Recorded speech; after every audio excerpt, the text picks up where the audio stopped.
चटर्जी से पूछता है, वर्चू कहाँ है? चटर्जी, मेरी वर्चू कहाँ है? चटर्जी खामोश रहता है, कछुए के सवाल का कुछ जवाब नहीं देता है। अमोदिता झट से बोल पड़ती है, देखिए ना युग जी, चटर्जी जी को क्या हो गया? आते से ही आपका नाम बड़बड़ा रहे थे, हमारे पूछने पर कुछ बता ही नहीं रहे थे, बस आपके नाम की माला जपे जा रहे थे, और जब आपको बुलाकर नीचे लाई तो खामोश खड़े हुए हैं। दिलीप चटर्जी को देखकर मन में सोचने लग जाता है, अब ये चटर्जी यहाँ पर क्यों आए हैं? एक के बाद एक कोई ना कोई आते ही जा रहा है, ये मेरा घर है कि चिड़ियाघर? कछुआ चटर्जी के पास जाते हुए उससे फिर पूछता है, वर्चू कहाँ है चटर्जी? मैं कुछ पूछ रहा हूँ तुमसे। वर्चू तुम्हारे साथ आने वाली थी ना हॉस्पिटल से, तो फिर वो कहाँ पर है? चटर्जी फिर कुछ जवाब नहीं देता है, बेसुध होकर खड़ा रहता है। चटर्जी के कपड़े खून से सने हुए थे, उसके माथे पर बड़ी बड़ी पसीने की बूंद थी जो धीरे धीरे उसके माथे से फिसलते हुए फर्श पर गिर रही थी। फर्श पर खून जमा होने लग गया था। जैसे ही जानकी की नजर फर्श पर पड़ी खून की बूंदों पर पड़ती है, उसकी तबीयत बिगड़ने लग जाती है। खून की बूंदों को देखकर उसके हाथ पैर डर के मारे कांपने लग जाते हैं। दिलीप जानकी के बगल में ही खड़ा हुआ था। जानकी की हालत और खराब होती उससे पहले ही वो रजनी के साथ मिलकर जानकी को उसके कमरे में ले जाने लग जाता है। चटर्जी बेसुध होकर खड़ा हुआ था और बस तारा को देखे जा रहा था। कछुए को लगने लग जाता है कि वर्चस्विनी बाहर खड़ी होगी। वो तुरंत हवेली से बाहर निकलता है और देखता है कि बाहर बारिश हो रही थी और वहां पर वर्चस्विनी नहीं थी। कछुआ फिर हवेली के अंदर आता है और इस बार चटर्जी को झकझोरते हुए उससे पूछता है, वर्चू कहाँ है चटर्जी? बोलो बोलो चटर्जी, वर्चू कहाँ पर है? युग भी चटर्जी से पूछने लग जाता है, हाँ चटर्जी, वर्चस्विनी जी कहाँ है? वो तो तुम्हारे साथ आने वाली थी ना, फिर वो कहाँ है? तारा भी रोते हुए चटर्जी से पूछती है, मम्मा कहाँ पर है चटर्जी भैया? बोलिए ना, आप ऐसे चुप क्यों खड़े हैं? मुझे मम्मा की याद आ रही है। मम्मा कहाँ पर है? जब चटर्जी तारा की आंखों में आंसू देखता है तो अपनी बेसुदगी से बाहर आने लग जाता है। चटर्जी बड़बड़ाते हुए बोल पड़ता है, वो रास्ते में। इतना कहकर चटर्जी खामोश हो जाता है। उसके चेहरे पर खौफ साफ दिखाई दे रहा था। ऐसा लग रहा था जैसे उस पल के बारे में याद करके ही उसकी रूह कांप रही थी। वो पल उसके लिए इतना डरावना था जिसे वो याद तक नहीं करना चाहता था। कछुआ तुरंत चटर्जी पर दबाव बनाते हुए उससे पूछता है, रास्ते में क्या चटर्जी? रास्ते में क्या हुआ? बोलो चटर्जी। तारा भी रोते हुए बोल पड़ती है, मम्मा कहाँ है चटर्जी भैया? बोलिए ना, मम्मा कहाँ पर है? तारा की आंखों के आंसू देखकर चटर्जी अपने आप को रोक नहीं पाता है। वो एक लंबी आह भरता है और अगले ही पल बोल पड़ता है, वर्चस्विनी मैम और मैं शाम होते ही हॉस्पिटल से हवेली आने के लिए निकल गए थे। हम लोग यहाँ पर आ ही रहे थे कि हमारी गाड़ी बार बार। इतना कहकर चटर्जी अतीत की यादों में डूब जाता है। उसे वो पल याद आने लग जाते हैं जब वो वर्चस्विनी के साथ हवेली की तरफ आने के लिए निकले थे और उनकी जिप्सी बार बार घूम फिर कर एक ही रास्ते पर आ रही थी। इस वक्त चटर्जी और वर्चस्विनी जिप्सी में बैठे हुए थे। अंधेरा हो चुका था, आसपास ज्यादा कुछ दिखाई नहीं दे रहा था। वो दोनों बहुत परेशान थे। इस बात का अंदाजा उनके माथे पर आती बड़ी बड़ी पसीनों की बूंद को देखकर लगाया जा सकता था। चटर्जी अब स्लो जिप्सी चलाने लग गया था ताकि उसे रास्ता समझ में आ जाए और वो उसी रास्ते पर ना आए। पर वो भले ही जितनी भी कोशिश कर ले स्लो चलाने की, वो बार बार घूम फिर कर एक ही रास्ते पर आ रहे थे। वर्चस्विनी चटर्जी को देखते हुए कहती है, ये तुम क्या कर रहे हो चटर्जी? कैसी जिप्सी चला रहे हो? बार बार एक ही रास्ते पर लेकर क्यों आ रहे हो हमें? चटर्जी पलट कर कहता है, मैं लेकर नहीं आ रहा हूँ मैम, पता नहीं क्या हो रहा है। मैं लेता तो दूसरे रास्ते पर हूँ, पर बार बार घूम फिर कर यहीं पर आ जाते हैं। वर्चस्विनी खामोश ही रहती है क्योंकि वो भी इस बात से अच्छी तरह परिचित थी कि चटर्जी सही कह रहा था।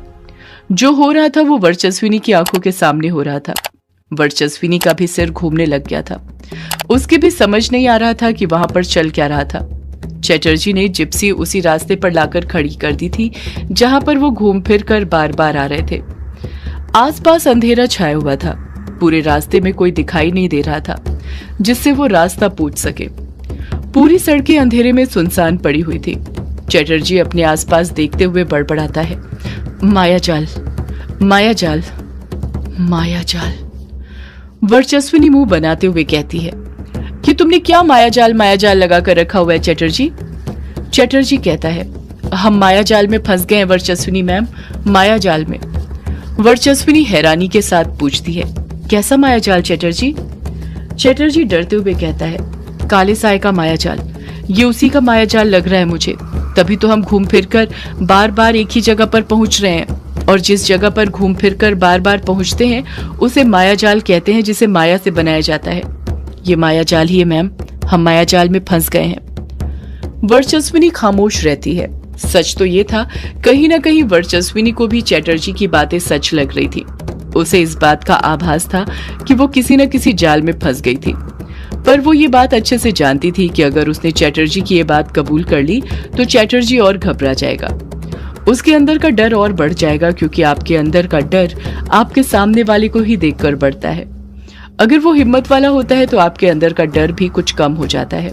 इसलिए वर्चस्विनी जानबूझकर चटर्जी की बात को खारिज करते हुए कहती है, ऐसा कुछ नहीं है चटर्जी, हम कोई मायाजाल में नहीं फंसे हैं। ये मायाजाल जैसी कोई चीज नहीं होती है, वो तो बस अंधेरा ज्यादा है ना, इसलिए रास्ते समझ में नहीं आ रहे हैं और हम भटक गए हैं। देखो आसमान में कितने काले बादल छाए हुए हैं, ये सब उन्हीं की वजह से हो रहा है। वर्चस्विनी अपने आसपास देखते हुए कहती है, रास्ता कोई तो रास्ता होगा, हाँ वो रहा।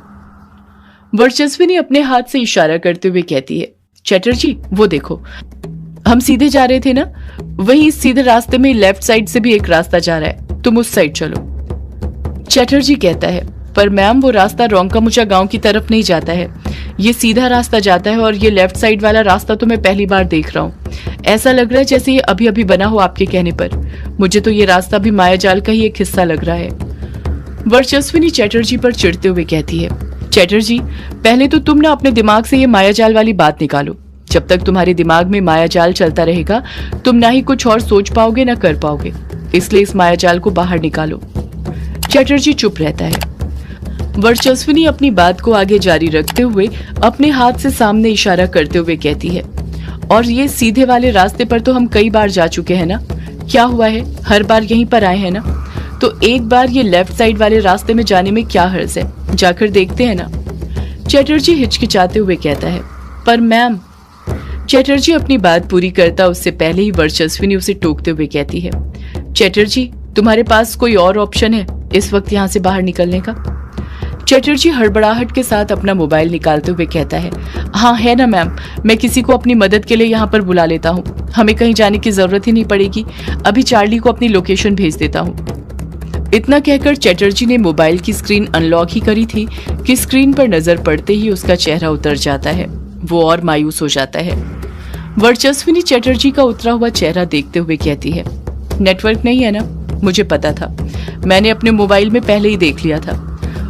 उसी वक्त चटर्जी, जब हम बार बार इसी रास्ते पर आ रहे हैं, तुम शायद भूल रहे हो चटर्जी, मैं तुमसे सीनियर हूँ, अब हमारे पास एक ही ऑप्शन है इस लेफ्ट साइड वाले रास्ते पर जाने का, अब मैं और देर नहीं कर सकती। चटर्जी मुझे मेरी बेटी तारा से मिलना है, मुझे उसकी फिक्र हो रही है, जल्दी करो। चटर्जी एक बार फिर वर्चस्विनी को समझाते हुए कहता है, पर मैम ये रास्ता अनजान है और मुझे इस रास्ते पर जाना कुछ ठीक नहीं लग रहा है, यहाँ पर कुछ तो बहुत अजीब चीज है, ऐसा लग रहा है जैसे कोई हम पर नजर रखा हुआ है, ये बादल जो आसमान में छाए हुए हैं ये भी अजीब लग रहे हैं। वर्चस्विनी चटर्जी पर गुस्सा करते हुए कहती है, बस बहुत हुआ चटर्जी, अब मैं तुम्हारी एक नहीं सुनूंगी, तुम चुपचाप वही करो जो मैं तुमसे करने के लिए बोल रही हूँ, इसे तुम मेरा ऑर्डर समझो और जल्दी चलो यहाँ से।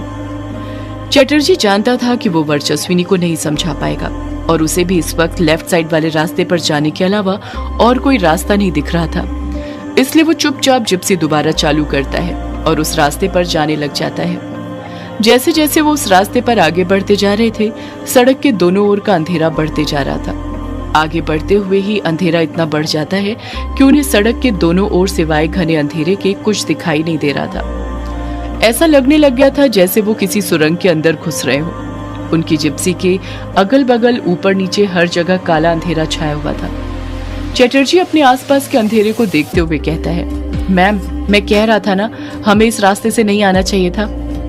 वर्चस्विनी हिम्मत करते हुए कहती है, अपना मुंह बंद रखो चटर्जी और चुपचाप जिप्सी चलाते रहो, अगर सड़क है तो कहीं ना कहीं तो जाकर खत्म होती होगी ना। चटर्जी धीरे से खुद से बड़बड़ाता है। इसे आप सड़क कहती है मैम? ये तो मुझे कोई काली सुरंग लग रही है जिसके अंदर हम घुसते ही जा रहे हैं। चटर्जी जिप्सी चलाते रहता है। डर तो वर्चस्विनी को भी लग रहा था, पर उसे अपनी बेटी तारा से मिलना था और तारा से मिलने की तड़प ने ही उसके अंदर के डर को कुछ कम कर दिया था। देखते ही देखते कुछ देर बाद उनकी जिप्सी एक जगह पर आकर रुक भी जाती है। जैसे ही जिप्सी रुकती है, उनके आसपास जो काला अंधेरा छाया हुआ था वो छटने लग जाता है। उन्हें आसपास की चीजें दिखाई देने लग जाती हैं।